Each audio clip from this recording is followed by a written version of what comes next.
እግዚአብሔር ሉዓላዊ ነው። ከሰማይ ተጭኖ ይምጣ እንጂ እግዚአብሔር ኢንፍሉዌንስ ሊያረግ ከመጣ አንተ ወደ ላይ ልትሰብረው አትችልም።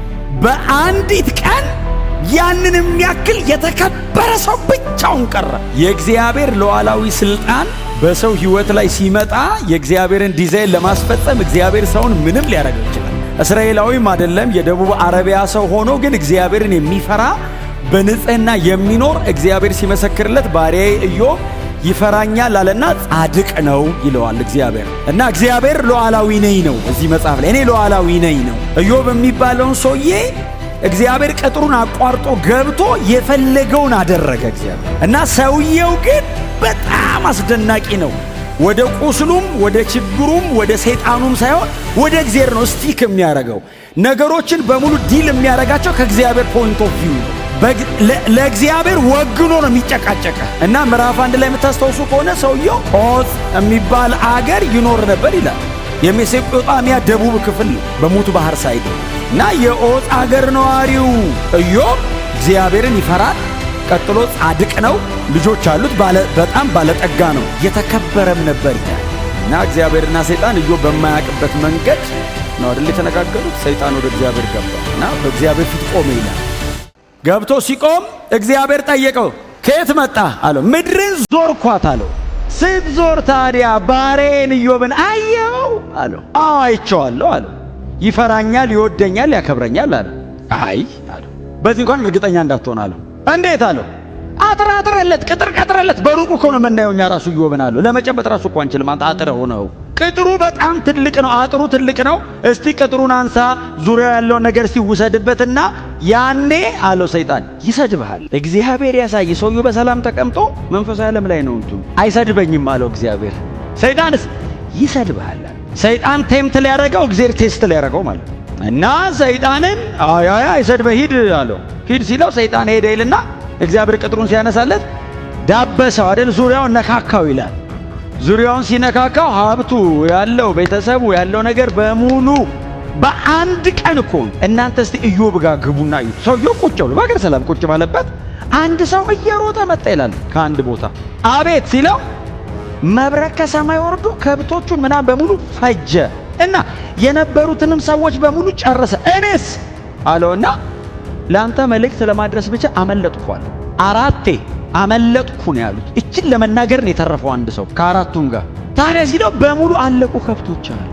አንዱ ደግሞ ከአንድ ቦታ ሮጦ መጣ። የምስራቅ አውሎ ነፋስ ተነስቶ መጣ። ልጆች በታላቅ ወንድማቸው ቤት እያሉ ተደግሶ ምናምን እንደዚህ እየበሉ እየጠጡ እያለ ቤቱን ከአራት አንግል መታው። ከዛ ውስጥ ያለው ሰው በሙሉ ከነ ልጆች በሙሉ ሞቱ። ከዛ ባሪያዎቻቸው በሙሉ አልቋል። እኔ እችን ለመንገር አመለጥኳል። መርዶ ለመንገር እኮ ሰይጣን ራሱ ያስተርፋል። አለቁ አመለጥኩ። አንዳንድ ሰው ነው የተረፈው ከየቦታው። ያም ሰው የተረፈው ለኢዮብ ለማድረስ ነው መልእክቱን። ከየአቅጣጫው መርዶ ሰማ። መጽሐፍ እንደዚህ ይላል፣ ልብሱን ቀደደ፣ በላዩ ላይ አመድ ነሰነሰ፣ ኢዮብ መሬት ተቀመጠ ይላል። እግዚአብሔር ሰጣ አለ፣ እግዚአብሔር ነሳ፣ የእግዚአብሔር ስም የተመሰገነ ይሁን አለ። ምን ማለት ነው? ራሱ ሰውየው ምንድን ነው የገባው? እግዚአብሔር እንዴት ነው የሚያውቀው? ልጆችህ ሞቱ፣ እንትን ተወሰደ፣ ንብረት አለቀ። በአንዲት ቀን ያንን የሚያክል የተከበረ ሰው ብቻውን ቀረ። ብቻውን አስቀረው እግዚአብሔር። ቁጭ ያለበት ወንበር ብቻ ቀረው። ከዛ ሰይጣን ተመልሶ ሄደ። አየኸው አለው ኢዮብን። አዎ አየሁት፣ ዙሪያውን በሙሉ መትቻለሁ፣ እንደዚህ ሆኗል። ግን አይ መች ነካኸው አለው። እንዴት ሲለው ይሄን ሁሉ ብትወስድበትም ሰውየው እኮ መች ነካኸው? ሰው እኮ ይሄንን ሁሉ ለህይወቱ ይከፍላል አለ። ሰይጣን እኮ ነው የሚለው ሲለው ሰውነቱን እስቲ በቁስል መታው አለው። እና አቁስለው ሲለው እግዚአብሔር እንደዚህ አለው፣ ከነፍሱ በቀር የወደድከውን አድርግበታል፣ ነፍሱ እንዳነካ አለ። ሰይጣን ተመልሶ መጣ፣ ቁስሉን በገል አከከ ይላል። ገል ታውቃላችሁ? ማከከ አጥቶ ቢጣራ እንደዚህ ይላል አይደል? የባሪያ ብጠራው አይሰማኝም አለ። እንደዚህ ይወረዳል። ባሪያው አለ እኔ ብጠራውን አለ አይሰማኝም አለ። ያን ያክል ኢዮብ በጣም ወረደና ልክ በዚህ አይነት ሲቃይ ውስጥ እያለ ከሩቅ የነበሩ የኢዮብ 3 ጓደኞች ሰሙ ይላል ስለ ኢዮብ። በልዳዶስ፣ ሶፋርና አንደኛው ማነሱ ኤልፋዝ። 3ቱ ሊያጽናኑት እኮ ነው የመጡት። አንዴኮ ከባድ ሊያጽናኑት መጡ ይላል። ከምዕራፍ 3 እስከ ምዕራፍ 31 ከነሱ ጋር ጭቅጭቅ ሊያጽናኑት መጡ። አሁን አይዞ በርታ ነው እኮ ማጽናናት። መጥቶ እንደዚህ ይሉታል፣ አይ የተደበቀማ ኃጢአት ሰርተሃል አሉት። የተሰወረ ኃጢአት አለበት። እግዚአብሔር ጻድቁንማ እንደዚህ አያረግም አሉት። እንዴ እግዚአብሔር እኮ ጻድቅ ነው አሉት። አዎ ይላል ኢዮብ።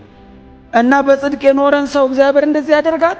አንተማ በልብ ውስጥ እኛ ያላወቅነው የተደበቀ አንድማ በደል አለብህ፣ ኃጢአት ሰርተሃል አሉት። አልሰራውም አለ። እኔ ኃጢአት አልሰራውም፣ ኃጢአት አላረኩም።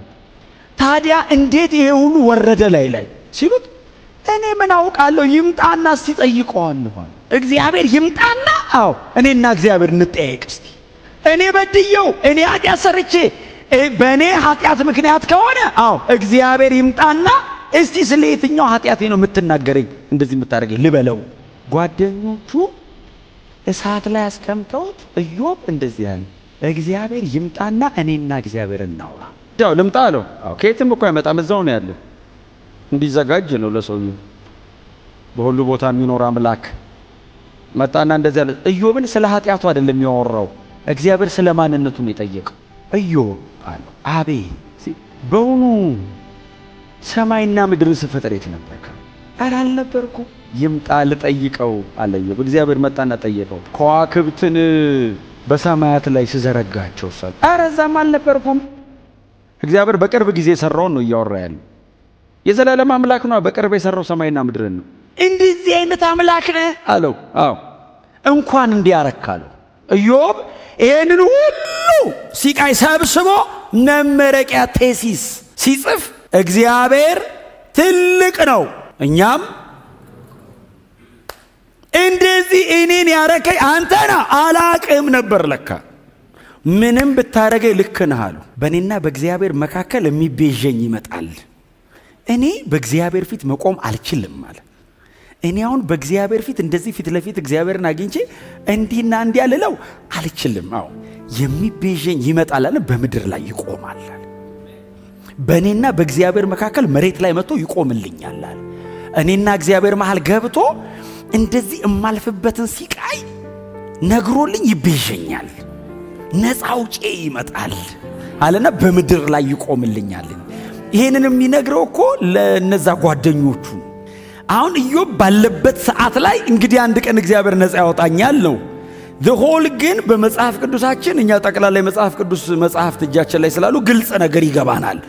እግዚአብሔር ይሄንን ሰው በዚህ ውስጥ እያሳለፈ ስለምን እየተናገረ እንደሆነ እኛ በጣም በግልጽ ይገባናል። የሚቤዠን ይመጣል አለ ኢዮብ። ነፃ አውጪ ያው ይመጣልናል። ማናችንም በንጽህናችንም ይሁን በመከራችን በእግዚአብሔር ፊት መቆም አንችልም። እኔ ልቆም አልችልም አለ። በእግዚአብሔር ፊት ኃጢአተኛ አይደለሁም አለ። የማልፍበት ይሄ ሁሉ ሲቃይም ደግሞ የኃጢአቴ ውጤት አይደለም አለ። አልበደልኩም አለ። ምንም በንጽህና ቆሜ እግዚአብሔር በእኔ ሕይወት ላይ ይሄንን እያደረገ እንኳን ቢሆን በንጽህና ቆሜ ይሄን ሁሉ እየተቀበልኩ እንኳን ቢሆን ስለዚህ ጉዳይ በእግዚአብሔር ፊት ቆሜ ማስረዳት አልችልም።